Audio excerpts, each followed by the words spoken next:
Hello friends, आपण शिकतोय halogen derivative of alkane and Areen, lecture number 22.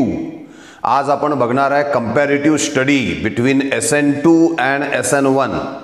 शेवटचे दोन पिरियड जे आहे, दोन लेक्चर जे आहे, हे आपण SN2 आणि SN1 करता इंडिव्हिज्युअली दिलेले आहेत.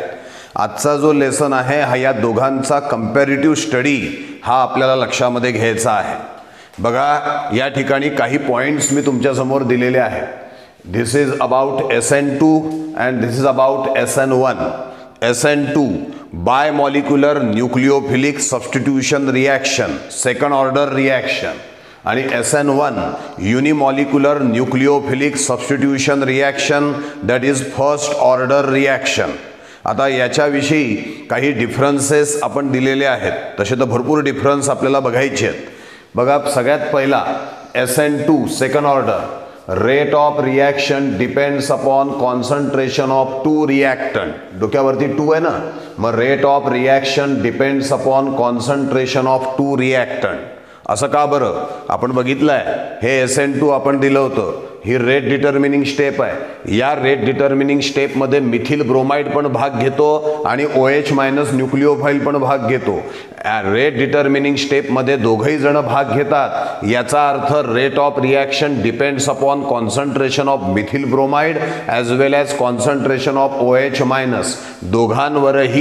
दोघांच्याही कॉन्सन्ट्रेशनवर रेट ऑफ द रिॲक्शन हा अवलंबून असणार आहे. म्हणून हे वाक्य आपण दिलं आहे की rate of reaction depends upon concentration of two reactant. Rate determining स्टेपमध्ये जेवढे रिॲक्टंट भाग घेतात त्यांच्या कॉन्सन्ट्रेशनवरती रेट ऑफ द रिॲक्शन अवलंबून असतो.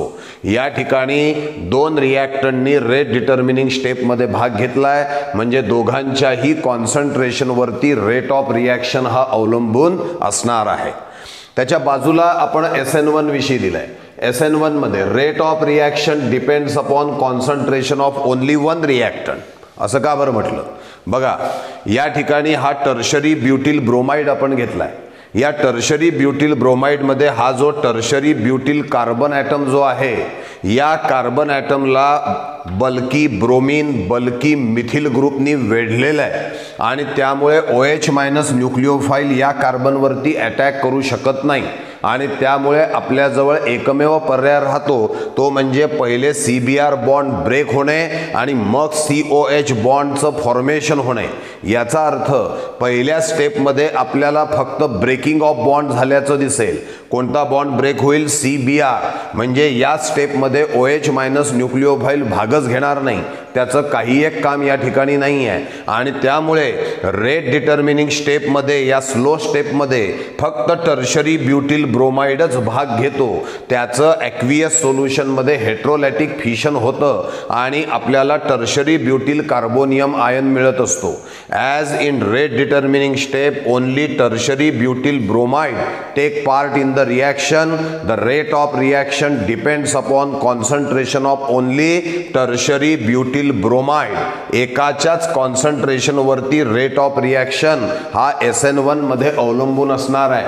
SN1 डोक्यावरती 1 आहे, याचा अर्थ rate of reaction depends upon concentration of only one reactant. इथे SN2 rate of reaction depends upon concentration of two reactant. पहिला मुद्दा क्लिअर झाला असेल तुमचा. आता दुसरा मुद्दा SN2चा. SN2 is one step reaction. का बरं? या ठिकाणी काय होत आहे, OH मायनस न्यूक्लिओफाईल हा अपोजिट साईडनी अटॅक करतो आणि या कार्बन सोबत बॉन्ड तयार करण्याचा प्रयत्न करतो. This bond is in forming condition आणि त्याच वेळेला C आणि Br मधला बॉन्ड हा ब्रेक व्हायला सुरुवात होते. म्हणजे याचा अर्थ इथे काय आहे, इथे simultaneous breaking and making of the bond takes place होत आहे आणि त्यामुळे रिॲक्शन एकाच स्टेपमध्ये पूर्ण झाल्याचं आपल्याला दिसून येतं. That's why SN2 is a one step reaction. आता now what about SN1? SN1 मध्ये काय झालंय, पहिले CBr बॉन्ड ब्रेक होतो आणि पहिल्या स्टेपमध्ये टर्शरी ब्युटिल कार्बोनियम आयन मिळतो. तर दुसऱ्या स्टेपमध्ये टर्शरी ब्युटिल कार्बोनियम आयन या OH मायनस न्यूक्लिओफाईल सोबत बॉन्ड तयार करतो आणि आपल्याला टर्शरी ब्युटिल अल्कोहोल मिळत असतो. म्हणजे पहिल्या स्टेपमध्ये बॉन्डचं फक्त ब्रेकिंग आणि दुसऱ्या स्टेपमध्ये बॉन्डचं मेकिंग, अशा किती स्टेप झाल्या? 2 स्टेप झालेल्या आहे. आणि म्हणून SN1 it is a two step reaction. तिसरा मुद्दा, SN2 मध्ये carbonium ion is not form here simultaneous breaking and making of the bond takes place. आत्ताच सांगितलं होतं की OH मायनस न्यूक्लिओफाईल कार्बनवरती अटॅक करतो आणि OH कार्बनसोबत बॉन्ड तयार करायला सुरुवात करतो. त्याच वेळेला CBr बॉन्ड हा ब्रेक व्हायला सुरुवात झालेली आहे, म्हणजे simultaneous breaking and making of the bond takes place. आणि म्हणून इथे carbonium ion carbo cation C+ ion तयार होण्याचे चान्सेस आपल्याला SN2 मध्ये दिसून येत नाही.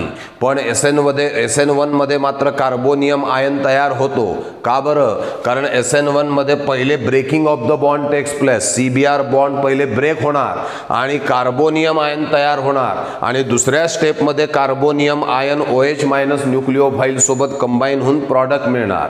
म्हणजे याचा अर्थ इथे first breaking and then making असल्यामुळे SN1 मध्ये आपल्याला या ठिकाणी कार्बोनियम आयन तयार झाल्याचं दिसतं. वरचं एक्झाम्पल SN2चं आहे तर खालचं एक्झाम्पल हे SN1चं आहे. म्हणजे दुसरा मुद्दा क्लिअर झाला की SN2 is here it is a 1 step reaction and SN1 it is a 2 step reaction. आता तिसरा मुद्दा डिस्कस करत होतो आपण की carbonium ion is not form.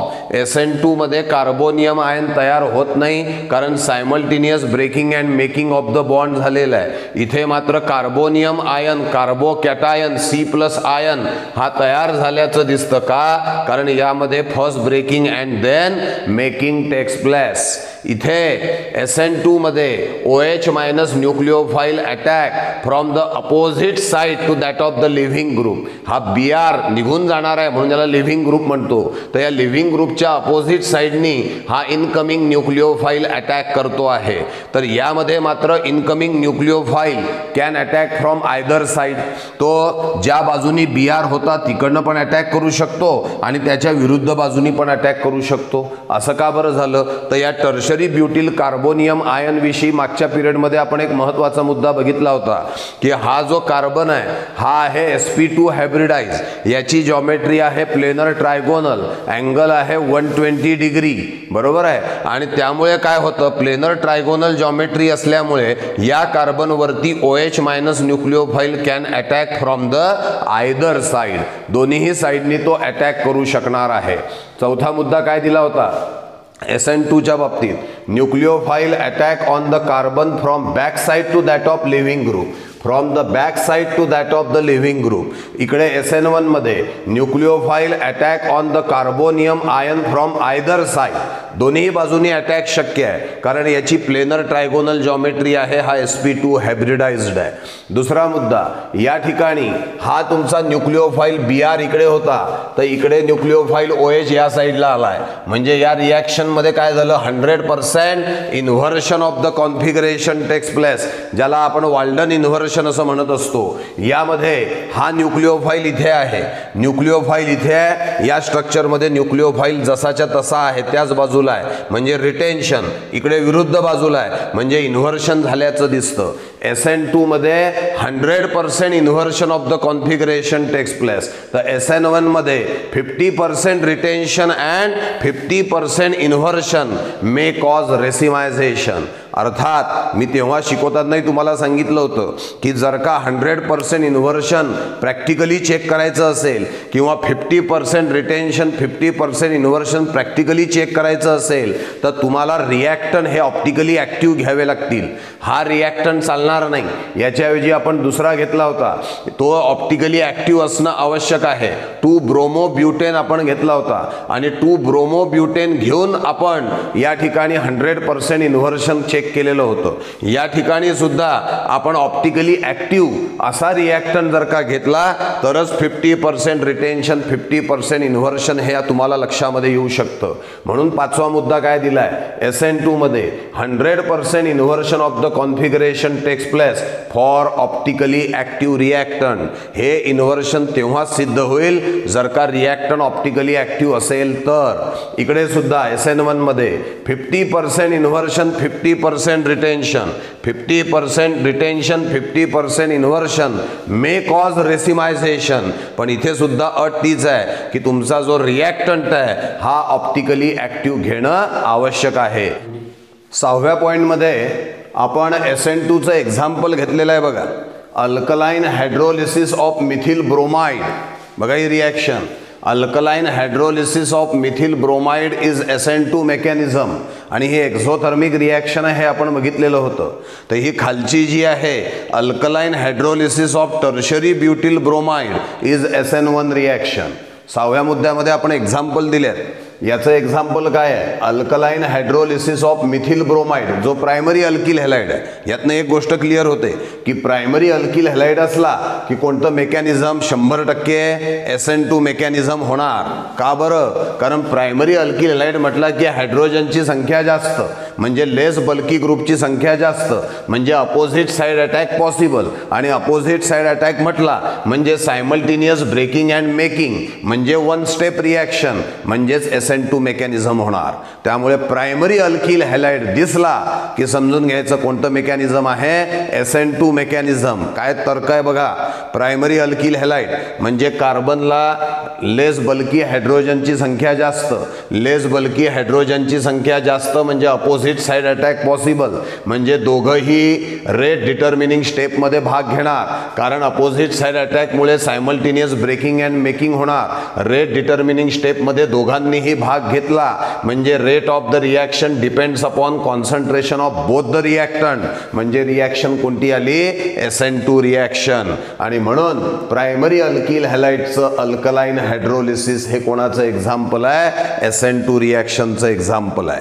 दुसरीकडे टर्शरी अल्किल हॅलाइड, उदाहरणार्थ टर्शरी ब्युटिल ब्रोमाइड, त्याचं अल्कलाइन हायड्रोलिसिस SN1 आहे. का बरं? जेव्हा टर्शरी असतो तेव्हा कार्बनला ब्रोमिन बरोबर हे पण बल्की ग्रुप असतात, ते पण बल्की अल्किल ग्रुप असतात. आणि म्हणून first breaking and then making, याचा अर्थ पहिल्या स्टेपमध्ये न्यूक्लिओफाइल भागच घेऊ शकणार नाही, कारण पहिल्या स्टेपमध्ये फक्त ब्रेकिंग आहे. म्हणजे रेट डिटर्मिनिंग स्टेपमध्ये फक्त टर्शरी ब्युटिल ब्रोमाइडच भाग घेतो आहे. म्हणजे rate of reaction depends upon concentration of only one reactant term. That's why it is SN1 reaction. त्यामुळे प्रायमरी अल्किल हॅलाइड म्हटला की SN2 आणि टर्शरी अल्किल हॅलाइड म्हटला की SN1.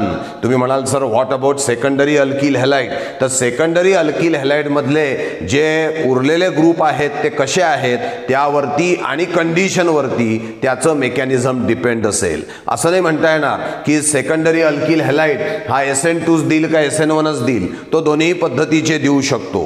पण तरी सुद्धा एक गोष्ट सांगतो, प्रिफरेबली जर का विचार केला तर सेकंडरी अल्किल हॅलाइड सुद्धा पहिला प्रिफरन्स कोणाला देणार? SN2 ला देणार. कारण ती वन स्टेप रिॲक्शन आहे, लवकर होणारी रिॲक्शन आहे, लवकर प्रॉडक्ट देणारी रिॲक्शन आहे. त्यामुळे सेकंडरी जसा प्रायमरी अल्किल हॅलाइड प्रिफरन्स देतो SN2 ला, तसा सेकंडरी अल्किल हॅलाइडचा सुद्धा प्रिफरन्स हा पहिला SN2 लाच असेल. पण जर का SN2 शक्य नसेल तर त्या परिस्थितीमध्ये सेकंडरी अल्किल हॅलाइड मग कोणानुसार वागेल? SN1 नुसार वागेल. बघा तिघांविषयी सांगितलं. प्रायमरी अल्किल हॅलाइड म्हटला की SN2, टर्शरी अल्किल हॅलाइड म्हटला की SN1, सेकंडरी अल्किल हॅलाइड म्हटल्यावर पहिला प्रिफरन्स SN2. पण ते पॉसिबल नसेल काही कारणास्तव तर मात्र SN1 मेकॅनिझम होणार. नेक्स्ट पॉइंट, SN2 ही वन स्टेप रिॲक्शन आहे. जेवढ्या स्टेप असतील तेवढ्या ॲक्टिवेटेड कॉम्प्लेक्स तेवढे ट्रान्झिशन स्टेट. ही वन स्टेप रिॲक्शन आहे, एक ॲक्टिवेटेड कॉम्प्लेक्स एक ट्रान्झिशन स्टेट आहे. SN1 he to step reaction आहे, दोन ॲक्टिवेटेड कॉम्प्लेक्स आहे, दोन ट्रान्झिशन स्टेट आहे. म्हणून थोडक्यात लिहिलं आपण SN2 one activated complex one transition state, SN1 two activated complex two transition state. 8व्या पॉईंटमध्ये आपण SN2च्या ट्रान्झिशन स्टेट विषयी जरा माहिती दिली आहे. बघा काय दिसतं आपल्याला हिअर, द 3 CH बॉन्ड, हे जे 3 CH बॉन्ड आहे they are perpendicular to HOCBr axis. HCH angle 120 degree असतो. Both OH and Br gets partial negative charge. दोघांवरतीही पार्शियल निगेटिव्ह चार्ज आहे. हा बॉन्ड फॉर्मिंग कंडिशनमध्ये, हा बॉन्ड ब्रेकिंग कंडिशनमध्ये आहे. Carbon is related with 5 bond, 5 बॉन्डशी तो रिलेटेड आहे. म्हणून तो हायली अनस्टेबल आहे, हायली एनर्जेटिक आहे, हायली रिॲक्टिव्ह आहे. म्हणून तर त्याला आपण म्हटलं ॲक्टिव्हेटेड कॉम्प्लेक्स असं आपण त्याला तिथे नाव दिलेलं आहे. बघा 3 मुद्दे दिले आहे. 3 hydrogen atom atom are perpendicular to HO-CBr axis. COH आणि CBr अट्रॅक्शन या ठिकाणी सेम असतं, दोघांवरही पार्शियल निगेटिव्ह चार्ज असतो, ते पण आपण दिलेलं आहे. हा बॉन्ड असतो फॉर्मिंग कंडिशनमध्ये, हा बॉन्ड असतो ब्रेकिंग कंडिशनमध्ये. SN1च्या ट्रान्झिशन स्टेट दोन आहेत, ट्रान्झिशन स्टेट 1 आणि ट्रान्झिशन स्टेट 2. यामध्ये ट्रान्झिशन स्टेट 1 मध्ये CBr bond is in breaking condition आणि ट्रान्झिशन स्टेट 2 मध्ये COH bond is in forming condition, असं आपण या मुद्द्यामध्ये दाखवलाय. 8 पॉइंट आपण लक्षात घेतलाय. 9वा मुद्दा ऑलरेडी डिस्कस केलेला आहे. रेट डिटर्मिनिंग स्टेपमध्ये दोघं जण भाग घेतात आहे, म्हणजेच rate of reaction depends upon concentration of both the reactant, म्हणून तर त्याला SN2 म्हटलं होतं आपण. Rate is directly proportional to CH3Br concentration and concentration of OH minus. पण SN1च्या बाबतीमध्ये रेट डिटर्मिनिंग स्टेपमध्ये फक्त टर्शरी ब्युटिल ब्रोमाइडच भाग घेतोय, म्हणून कायनेटिक्स लिहिलं rate is directly proportional to concentration of only one reactant that is tertiary alkyl halide, म्हणून हे SN2 आणि हे SN1 आहे. मी आत्ताच वरती बोलताना सांगितलं होतं की पहिला प्रिफरन्स प्रायमरीचा कोणाकरता असतो, SN2चा, आणि म्हणून SN2 ऑर्डर आपण इथे दिलेली आहे. मिथिल ग्रुप, मग प्रायमरी, तुम्हाला मिथिलन प्रायमरी, मिथिल पण तर प्रायमरीच आहे, पण मिथिल इथिल प्रोपिल या तिघांमध्ये पहिल्या SN2 फास्ट कोणामध्ये होईल तर मिथिलमध्ये, मग थोडं उशिरा इथिलमध्ये, त्यापेक्षा उशिरा प्रोपिलमध्ये. जसं जसं बल्कीनेस वाढत जाईल ना तसं तसं SN2चं स्पीड कमी कमी झाल्याचं दिसेल. म्हणून मिथिल प्रायमरी, सेकंडरी, टर्शरी. टर्शरीमध्ये खरं पाहिलं तर SN2 होतच नाही, लिहिण्याकरता ऑर्डर आपण तिथे दिलेली आहे. एक्झॅक्टली याच्या उलट ऑर्डर SN1ची आहे. बघा, टर्शरीमध्ये सगळ्यात लवकर SN1 होणार आणि मिथिलमध्ये सगळ्यात उशिरा SN1 झाल्याचं आपल्याला दिसेल. डोक्यात एकच गोष्ट ठेवा, primary alkyl halide SN2, tertiary alkyl halide SN1, secondary alkyl halide पहिला प्रिफरन्स SN2ला नसेल तर मग SN1. त्या ऑर्डर आपण इथे दिल्या आहे. 11वा मुद्दा महत्त्वाचा आहे.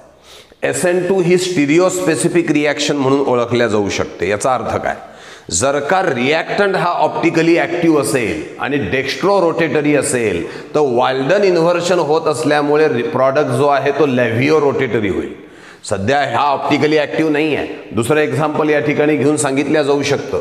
ते एक्झाम्पल घेता येईल बघा आपल्याला. इथे CH3 इथे घेता येईल C2H5 झाला. आता हा 2 ब्रोमो ब्युटेन, तर हा जो 2 ब्रोमो ब्युटेन आपण ऑप्टिकली ॲक्टिव्ह घेतलाय, हा जर का डेक्स्ट्रो रोटेटरी असेल तर याचा जो प्रॉडक्ट मिळेल आपल्याला इथे, हा जो प्रॉडक्ट असेल, इथे CH3 घ्या आणि या ठिकाणी C2H5 घ्या, हा जो प्रॉडक्ट असेल हा जर का डेक्स्ट्रो असेल तर हा काय असणार, लेव्हिओ. अँड व्हाईस वर्सा, म्हणजे हा लेव्हिओ असेल तर हा काय असेल, डेक्स्ट्रो असेल. यातनं एक गोष्ट क्लिअर होते. 2 पॉइंट लक्षात घ्या. SN2 is stereospecific. If reactant is optically active, product is also optically active. The only difference is that if reactant is dextro, product is levo, or if reactant is levo, product is dextro. आणि म्हणून मुद्दा लक्षात घ्या, स्टिरिओस्पेसिफिक आहे. Reactant जर का लेव्हिओ असेल तर प्रॉडक्ट काय असणार, डेक्स्ट्रो अँड व्हाईस वर्सा. दिस इज अबाउट दी SN2. SN1च्या बाबतीमध्ये सांगितलं नॉन स्टिरिओस्पेसिफिक आहे. कसं काय, समजा हा सुद्धा आपण या ठिकाणी ऑप्टिकली ॲक्टिव्ह घेतला. ऑप्टिकली ॲक्टिव्ह घेण्याकरता काय करावं लागेल, या ठिकाणी समजा हायड्रोजन इथे घेतला आपण C6H5. बघा, हा झाला तुमचा असिमेट्रिक कार्बन ॲटम, बरोबर आहे. मग हा जर का समजा डेक्स्ट्रो रोटेटरी असेल तर तुम्हाला 50% डेक्स्ट्रो मिळेल, 50% लेव्हिओ मिळेल. म्हणजे दोघांचं काय मिळेल तुम्हाला, रेसिमिक मिक्सचर, आणि ते ऑप्टिकली इनॅक्टिव्ह असेल. बघा, हा जो तुमचा आहे हा ऑप्टिकली ॲक्टिव्ह आहे समजा reactant, it may be dextro और लेव्हिओ, पण जो प्रॉडक्ट मिळणार आहे त्यात 50% डेक्स्ट्रो 50% लेव्हिओ असणार आहे. म्हणजे रेसिमिक मिक्सचर मिळाल्याचं तुम्हाला दिसून येईल. इथे काय म्हणतो आपण SN2 मध्ये, reactant is optically active, product is also optically active, म्हणून स्टिरिओस्पेसिफिक. SN1 मध्ये काय म्हणतो, although the reactant is optically active, the product is optically inactive, म्हणून तो कोण आहे, नॉन स्टिरिओस्पेसिफिक. वाक्याकडे लक्ष द्या.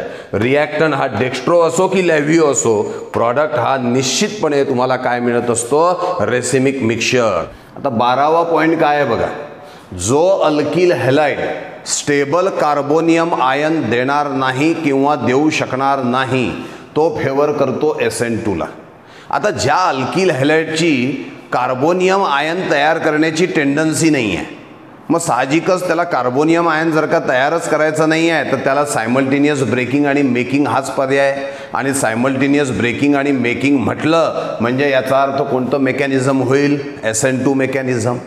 पण ज्या अल्किल हॅलाइडची टेंडन्सी आहे स्टेबल कार्बोनियम आयन तयार करण्याची, साहजिकच त्याला जर का स्टेबल कार्बोनियम आयन तयार करायचा आहे तर तो करणार first breaking and then making. म्हणजे कोणतं मेकॅनिझम? SN1 mechanism.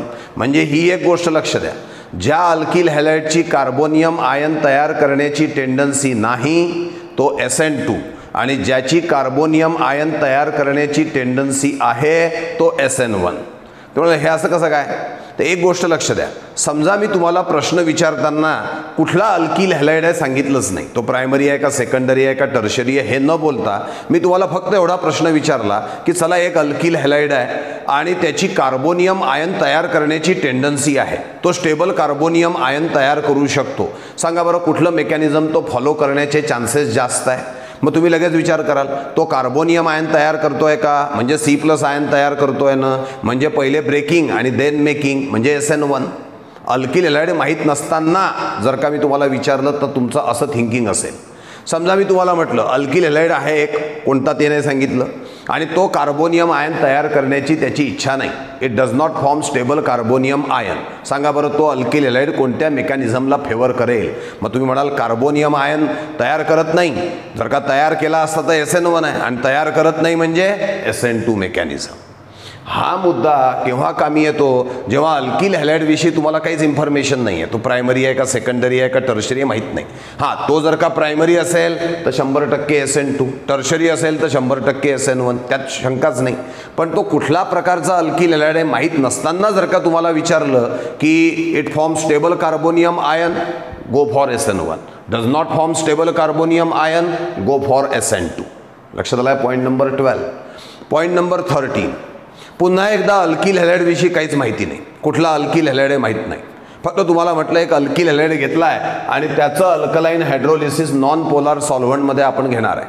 मग नॉन पोलार सॉल्व्हंटमध्ये आपण याचं अल्कलाइन हायड्रोलिसिस घेणार आहे असं तुम्हाला सांगितलं, किंवा असं बोललो आपण पहिले याच्याविषयी बोलू आपण की एक अल्किल हॅलाइड घेतला आणि त्या अल्किल हॅलाइडचं अल्कलाइन हायड्रोलिसिस आपण पोलार सॉल्व्हंटमध्ये घेणार आहे.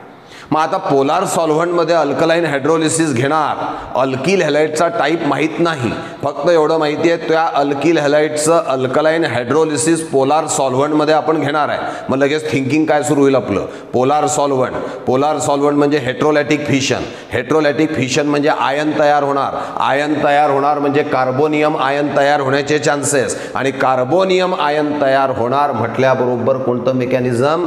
SN1 mechanism. ऐका काय बोललो आहे, तुम्हाला सांगितलं अल्किल हॅलाइडचा प्रकार न सांगता सांगितलं की अल्किल हॅलाइडचं अल्कलाइन हायड्रोलिसिस पोलार सॉल्व्हंटमध्ये करतोय. तुम्ही पोलार सॉल्व्हंट शब्दाला पकडा, पोलार सॉल्व्हंट कोणाला फेवर करतो? हेट्रोलॅटिक फिशन. हेट्रोलॅटिक फिशन काय तयार करतात? आयन, पॉझिटिव्ह आणि निगेटिव्ह, म्हणजे कार्बोनियम आयन तयार होणार, आणि कार्बोनियम आयन तयार होणार म्हणजे कोणतं मेकॅनिझम फेवर झालं? SN1.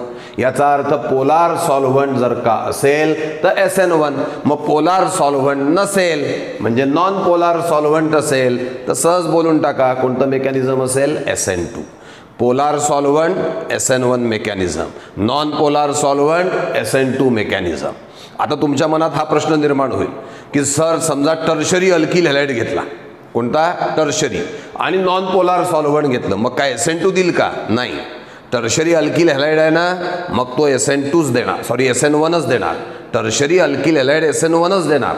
तो पोलार घ्या का नॉन पोलार सॉल्व्हंट घ्या, हे सेकंडरी फॅक्टर्स आहेत सगळे. आलं लक्षामध्ये? Primary factor type of alkyl halide आहे, तो अल्किल हॅलाइड कसा आहे हे पहिले महत्त्वाचं, त्याचा प्रकार जर का माहिती असेल तर हे सेकंडरी फॅक्टर आहे, सपोर्टिंग फॅक्टर आहे.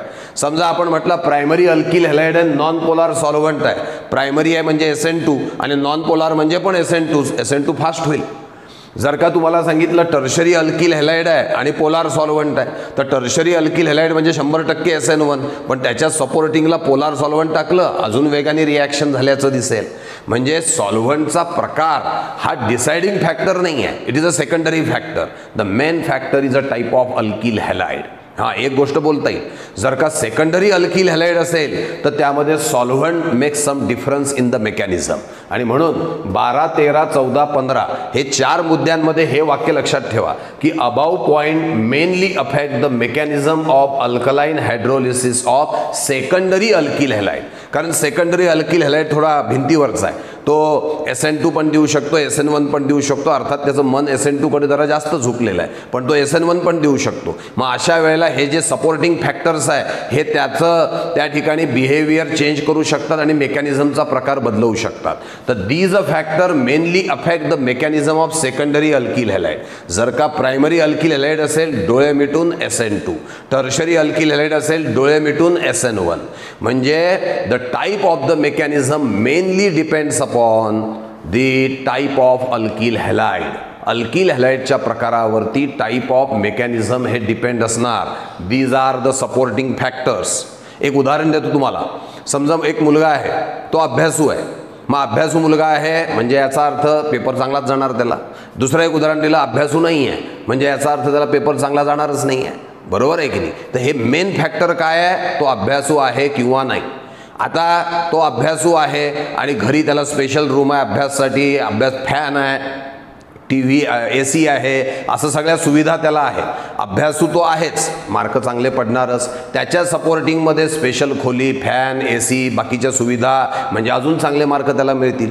परंतु एखादा विद्यार्थी अभ्यासू आहे, त्याला सुविधा जरी नसल्या तरी तो चांगले मार्क मिळवणारच आहे. म्हणजे शेवटी मार्क चांगले मिळवणं हे बेसिक फॅक्टर त्या मुलावरती डिपेंड आहे. सराउंडिंग कंडिशन या फक्त सपोर्टिंग असतील, या डिसाइडिंग असू शकत नाही.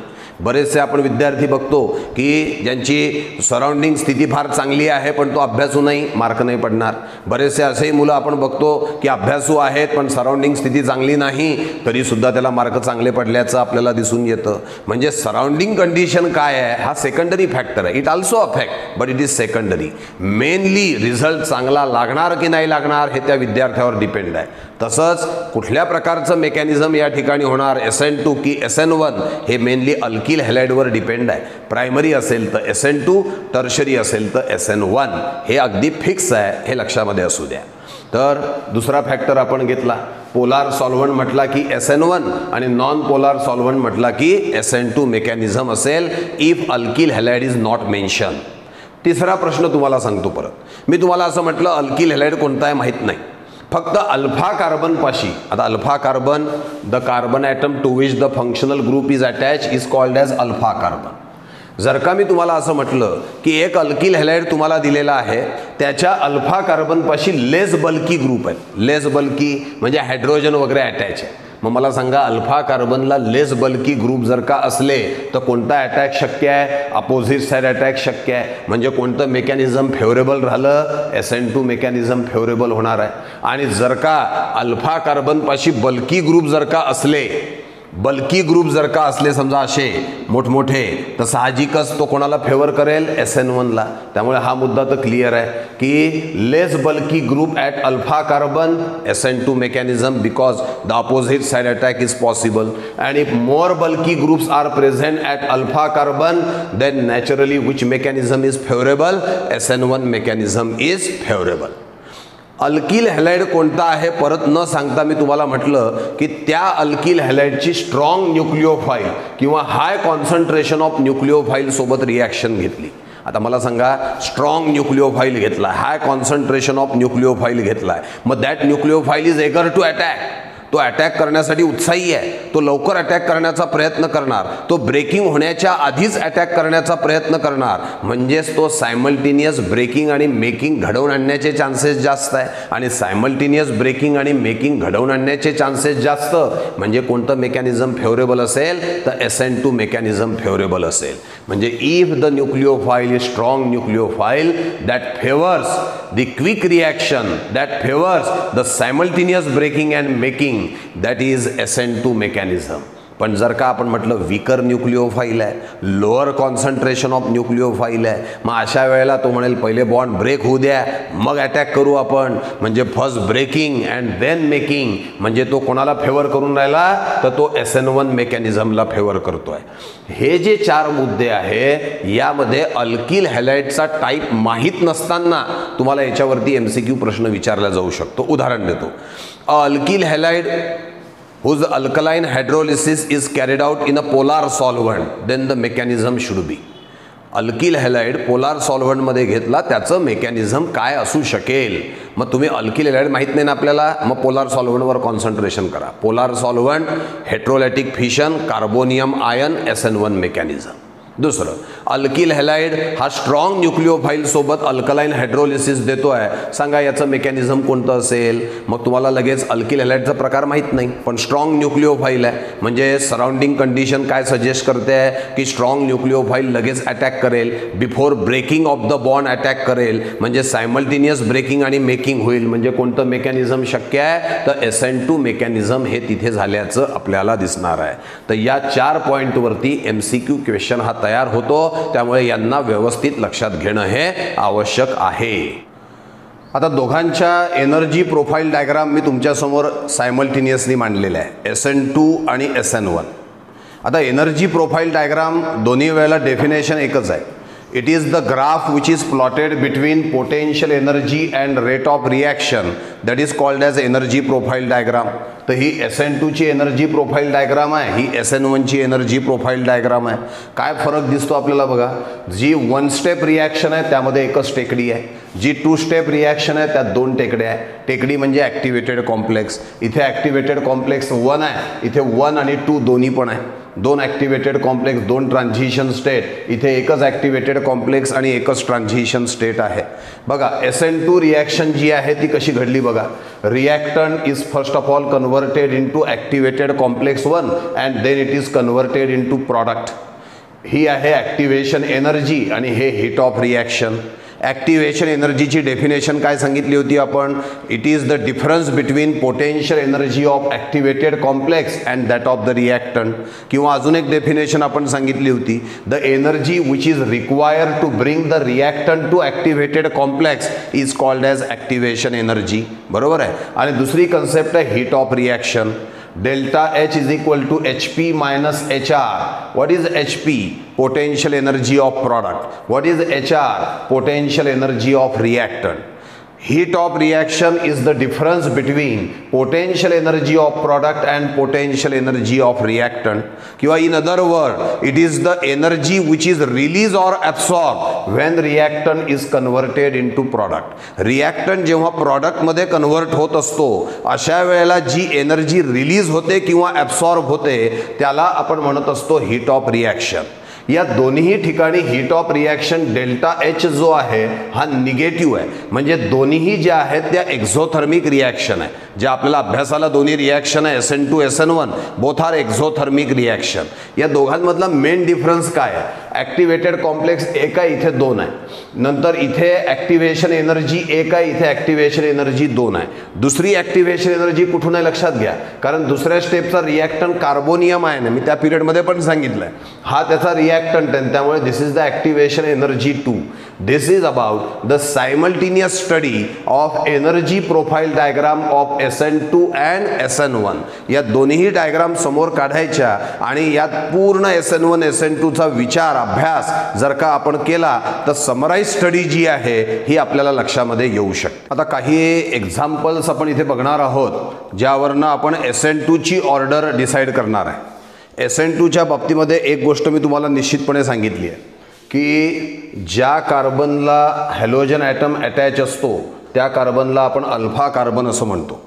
या अल्फा कार्बनच्या 3 व्हॅलन्सीज अजून बाकी आहे. या 3 व्हॅलन्सीजच्या ठिकाणी जर का लेस बल्की ग्रुप असेल तर दॅट फेवर्स SN2.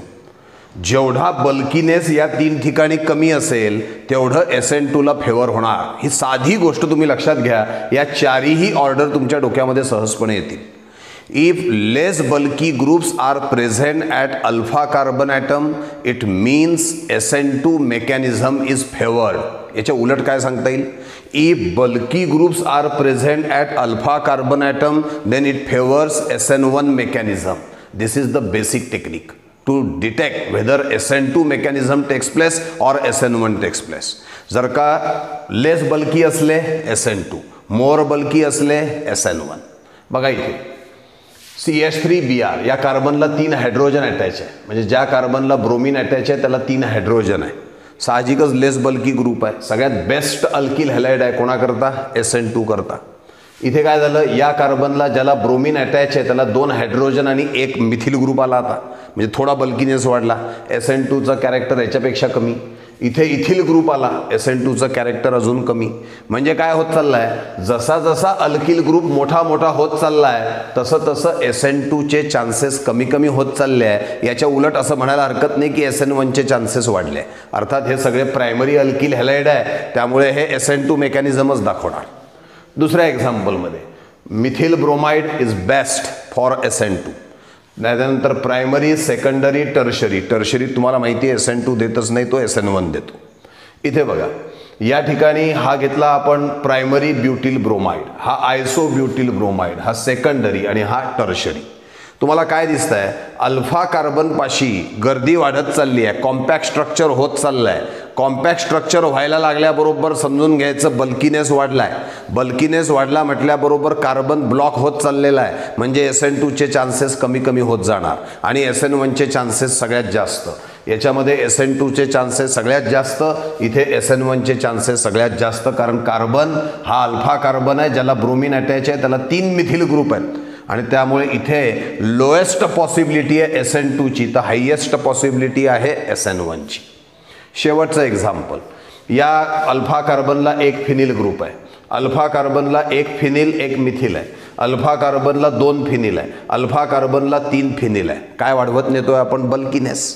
जसं जसं बल्कीनेस वाढेल तसं तसं SN2चं टेंडन्सी कमी कमी होत जाईल. याच्याकडे SN2ची टेंडन्सी सगळ्यात जास्त, याच्याकडे SN2 शक्यच नाही. याच्याकडे काय होईल? SN1 होईल. कारण greater is the bulkiness, more are the chances of SN1. या सगळ्या ऑर्डर मी SN2च्या दिल्या, या उलटा केला म्हणजे कोणाच्या झाल्या? त्या SN1च्या झाल्या. त्यामुळे SN1 लक्षात नाही ठेवायच्या, SN2 लक्षात ठेवा. एक कोणतं तरी लक्षात ठेवायचं अर्थात, तर SN2 लक्षात ठेवू. त्याच्या अपोजिट म्हणजे काय असणार? SN1ची ऑर्डर असेल. MCQ मध्ये याच्यावरती प्रश्न हे तयार होऊ शकतात. 2 मुद्दे अजून यामध्ये आपल्या लक्षात घेऊ आपण. बेन्झिलिक हॅलाइड म्हणजे benzyl chloride, allylic halide for example allyl chloride, both favours SN1 mechanism. हे दोघंही SN1 मेकॅनिझमला फेवर करतात. का बरं? याचं कारण आहे, जेव्हा हॅलोजन जाईल क्लोरीन तेव्हा बेन्झिल कार्बोकॅटायन मिळतो आणि हा benzyl carbocation can get stabilize by means of resonance. म्हणजे हा जो पॉझिटिव्ह चार्ज आहे हा फक्त या कार्बनवर न राहता हा पूर्ण बेन्झिन रिंगमध्ये डिलोकलाइज झाल्याचं दिसतं आणि त्यामुळे याची स्टॅबिलिटी वाढते. आत्ताच आपण डिफरन्सच्या वेळेला बघितलं होतं की जेवढा कार्बोनियम आयनची स्टॅबिलिटी जास्त तेवढं SN1 मेकॅनिझम फेवरेबल होणार. बघा, benzyl chloride favours SN1 mechanism because the benzyl carbocation gets stabilized by means of resonance and more stable is the carbocation, more are the chances of SN1 mechanism. आणि म्हणून बेन्झिल chloride हा SN1 mechanismला favour करणार. तसंच अलिल chloride यामध्ये सुद्धा chlorine गेल्यानंतर जो allylic carbocation मिळतो it also get stabilize by resonance. याच्यावरती पॉझिटिव्ह चार्ज आहे, हे पाय इलेक्ट्रॉन इकडे गेले की तो पॉझिटिव्ह चार्ज इथे येतो. म्हणजे याच्यावर 100% पॉझिटिव्ह चार्ज राहत नाही, याच्यावर 50%, याच्यावर 50%. दोघांनी डिव्हाइड करून घेतला भार पॉझिटिव्हचा, म्हणजेच कार्बोकॅटायन स्टेबल झाला. आणि जेवढा कार्बोकॅटायन स्टेबल असेल तेवढे SN1चे चान्सेस हे जास्त असतील. तुम्हाला जर का कोणी प्रश्न विचारला की बेन्झिल क्लोराइडमध्ये आणि अलिल क्लोराइडमध्ये कोणतं मेकॅनिझम होतं तर तुम्ही सांगणार SN1 मेकॅनिझम. तुम्हाला कोणी विचारलं का बरं SN1 मेकॅनिझम तर तुम्ही सांगणार की benzylic carbocation and allylic carbocation are get stabilize by means of resonance and more stable are the carbocation, more are the chances of SN1 mechanism. All this is about the SN2 mechanism and SN1 mechanism. या SN2 आणि SN1 करता आपण 3 lectures या ठिकाणी दिलेले आहेत आणि या तिन्ही लेक्चरमध्ये मी तुमच्यासमोर डिटेलमध्ये SN2 आणि SN1 मांडलेलं आहे. MCQ कसे विचारल्या जातील, त्याच्याकरता काय आवश्यक माहिती असेल ते सुद्धा मुद्दे आपण या ठिकाणी ऑलरेडी इन्क्लूड केलेले आहेत. पहिल्या एका लेक्चरमध्ये आपण SN2 घेतलं, मग लास्ट लेक्चरमध्ये SN1 घेतलं आणि आज आपण SN2 SN1चा पॅरलल स्टडी, त्याचप्रमाणे त्यांच्या ऑर्डर आणि बेन्झिलिक हॅलाइड आणि अलिलिक हॅलाइड हे SN1च मेकॅनिझम का फेवर करतात हे तुमच्या समोर आपण व्यवस्थित मांडलेलं आहे. तुम्ही व्यवस्थित याचा अभ्यास करा, व्यवस्थित पुस्तक वाचा, म्हणजे अजून क्लिअर नोट्स वाचा, अजून क्लिअर लक्षामध्ये येईल. काय अडचण असेल तर कॉमेंटमध्ये टाका, म्हणजे जेणेकरून मी तुम्हाला त्याची उत्तरं व्यवस्थित देऊ शकेल. थँक्यू.